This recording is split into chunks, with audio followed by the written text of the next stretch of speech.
Sa ibang balita, kinailangan lumikas ng mga residente ng Cagayan de Oro dahil sa pagbaha sa kanilang lugar. Sa Cebu naman, halos 100 dancing inmates tinamaan po ng tigdas. Narito ang report. Umabot na hanggang hita ang kulay putik na bahang ito sa ilang bahagi ng Cagayan de Oro. Patuloy na nararanasang ulan doon kaya tumaas din ang tubig sa mga ilog. Maraming sasakyan ang na-stranded dahil sa baha. Habang iba naglakas loob na tumuloy ay tumirik sa gitna ng lansangan. Sa madilim na basketball court na ito, pinalikas ang mga apektadong residente.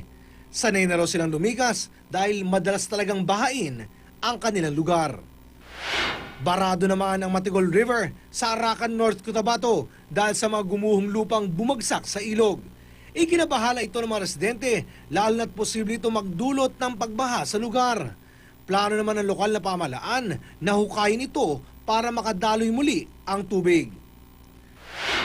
Tinamaan ng tigdas sa mga preso ng Cebu Provincial Detention and Rehabilitation Center o CPDRC na naging tanyag dahil sa mga dancing inmates nito.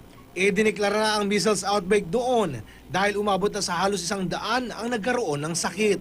Bagamat naka-isolate na ang mga may sakit na inmate, posible pa rin daw silang makahawa dahil nakakalabas-masok pa rin ang hangin sa selda.